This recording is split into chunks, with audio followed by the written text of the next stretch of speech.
할렐루야. 오늘도 위로부터 내리는 새 힘과 새 능력과 새 영역으로 충만한 복된 날이 되시기를 주님의 이름으로 축복합니다. 오늘은 에스라 1장서부터 10장까지 에스라 전체의 말씀을 읽습니다. 에스라서는 크게 두 개의 내용으로 나눌 수 있습니다.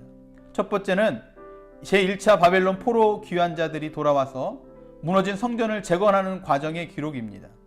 두 번째는 1차 포로 귀환자들이 돌아온 지 약 80년 후에, 즉 스룹바벨 성전이 건축된 지 60여 년이 지난 후에 제2차 포로 귀환자들이 돌아와서 재건된 성전에서 하나님의 백성답게 살아가는 삶의 회복이 기록되어져 있습니다.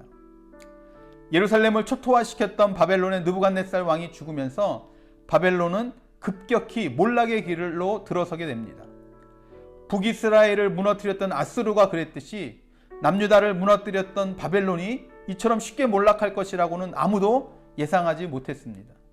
단지 여호와께서 바벨론을 칠판하실 것이다, 이제 이스라엘의 해방의 날이 올 것이다 라는 선지자들의 예언은 있었지만 그렇게 빨리 바벨론이 멸망할 것이라고는 상상하지 못했습니다. 결국 바사의 왕 고레스에 의해서 바벨론이 점령되어지고, 고레스 왕은 바벨론을 점령한 뒤에 포로들의 종교를 모두 인정합니다. 그래서 고레스의 칙령에 의해서 이스라엘 백성들은 해방되어 고국으로 돌아오게 됩니다. 그런데 에스라는 이러한 이스라엘의 귀환 조치가 전적으로 하나님에 의해 주도되었다라고 기록하고 있는 것을 보게 되죠. 심지어 고레스가 여호와의 무너진 성전을 재건하기 위한 명령을 하나님께로부터 직접 받았다라고 1장 2절 말씀 가운데 이야기하고 있는 것을 볼 수 있습니다. 우리 하나님은 이 세상을 다스리시고 주장하시는 분입니다. 이방 나라 왕을 통해서라도 하나님의 일을 이루시는 분이십니다. 우리 삶의 모든 것들도 하나님의 주권 아래에 있음을 인정하시기를 바랍니다. 때로 내 생각과 내 계획에 맞지 않는 일이 일어나도 사랑의 하나님이 살아계시다면 어떻게 나에게 이런 일들이 있을 수 있을까 하는 생각이 들더라도 내 삶은 전적으로 하나님의 다스림 아래에 있음을 믿으시기를 바랍니다. 어떻게 이스라엘을 고국으로 돌리셨습니까? 어떻게 1장 1절 말씀의 이야기처럼 예레미야의 입을 통해서 하신 말씀처럼 이를 이루어 가셨느냐 하는 겁니다. 1장 1절 말씀에 이런 표현이 있습니다. 마음을 감동시키심에, 5절에서는 하나님께 감동을 받고 라고 그렇게 말씀하고 있습니다. 하나님은 지금도 하나님의 사람들을 감동시키셔서 하나님의 일들을 이루어 가십니다. 그렇기 때문에 우리는 하나님의 감동하심에 민감하게 반응할 수 있도록 날마다 말씀과 기도로 깨어 있어야 될 줄로 믿습니다. 혹시 무너진 예루살렘 성전처럼 현재 우리의 신앙생활의 한 부분이 무너져 있는 부분들은 있지 않습니까?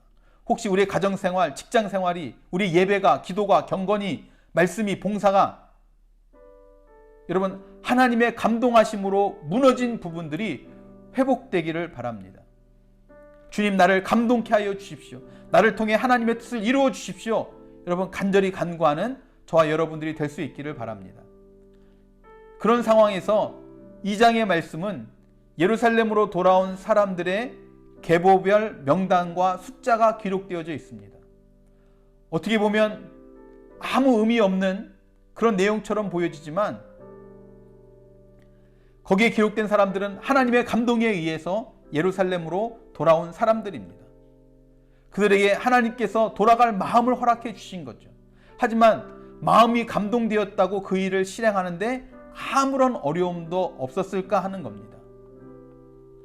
마음의 감동이 있었지만 오랫동안 살아왔던 그 바사를 떠나 예루살렘으로 돌아간다는 것은 쉬운 일이 아닙니다.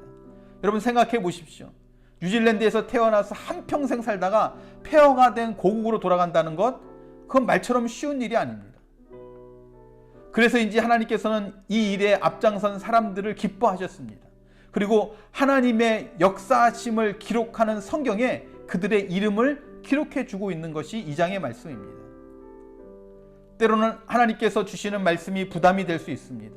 안정된 환경을 포기하거나 두려운 상황에 처하게 될 수도 있습니다. 하지만 하나님께서는 믿음으로 하나님을 의지하며 하나님의 계획에 동참하는 그 사람들을 복되게 하시며 하나님의 동역자가 되는 영광을 누리게 하십니다. 하나님께서는 오늘도 말씀에 순종할 자를 찾고 계십니다. 그 부르심에 순종하여 영광 돌리는 우리 모두가 되시기를 주님의 이름으로 축원합니다. 예루살렘으로 돌아온 사람들은 하나님의 성전을 위해서 기쁘게 헌신합니다. 건축에 도움이 될 만한 것들을 스스로 내어놓습니다. 말씀을 보면 68절에 기쁘게, 69절에 힘 잘하는 대로 헌신했다라고 이야기하고 있는 것을 보게 됩니다. 이렇게 즐거이 헌신하는, 자원하여 기쁘게 헌신하는 모습이 우리 교회 안에, 우리 가정과 우리 삶의 자리에도 일어나게 되기를 바랍니다. 하나님의 일을 위해 하나님께서 감동케 하시지만 우리들의 의지적인 결단과 자원하여 즐거이 헌신하는 삶이 필요하다는 겁니다. 우리들 역시 성전을 세우고자 하는 그 열심과 헌신, 그리고 기쁨이 우리에게 있어야 될 줄로 믿습니다. 우리 공동체의 무너진 부분들을 세워야 합니다. 그 연약한 부분을 위해서 먼저 자원하여 기쁨으로 중보할 수 있기를 바랍니다. 하나님이 기뻐하심은 많고 적음이 아니라 우리의 능력대로 자원할 때에 우리를 통해 하나님의 일을 이루어 가 주시는 줄로 믿습니다.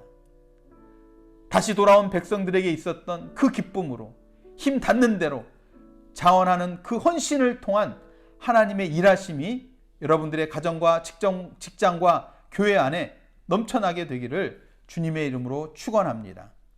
기도하시겠습니다. 사랑과 은혜가 풍성하신 주님,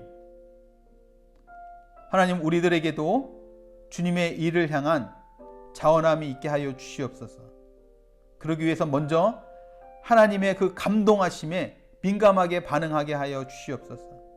우리가 늘 기도와 말씀으로 깨어 있어서 하나님께서 우리에게 감동 주실 때 그 감동을 따라서 결단하고 행동으로 옮김을 통해 하나님의 뜻이 하늘에서 이루어진 것처럼 이 땅 가운데서도, 우리의 삶의 자리에서도, 우리의 가정과 직장과 사업장과 우리 교회 안에서도 귀한 일들이 이루어지는 것들을 우리가 보게 하여 주시옵소서. 하나님의 사람들을 통해서 이 일들을 이루어 가실 터인데 이왕이면 나를 통해서 하나님의 뜻이 이루어지게 하여 주시옵소서. 그런 귀한 일들이 우리를 통해 이루어질 것들을 믿고 감사드리며 사랑이 많으신 예수 그리스도의 이름으로 간절히 기도드렸사옵나이다. 아멘. 아멘. 할렐루야. 여러분, 오늘 하루도 육신의 정욕을 쫓아 살아가는 삶이 아니라 하나님께서 나에게 주시는 감동을 따라서 내가 의지적으로 자원하는 마음으로 결단하고 기쁨으로 그 일들 가운데 순종함을 통해 하나님의 뜻을 이뤄가는 복된 날이 되시기를 축복합니다. 여러분, 오늘 하루도 여러분이 계신 곳에서 하나님의 영광을 드러내는 통로로, 하나님의 기적을 나타내는 통로로 귀하게 쓰임받게 되기를 바랍니다. 여러분, 한 분 한 분 주님의 이름으로 사랑하고 축복하고 또 감사합니다.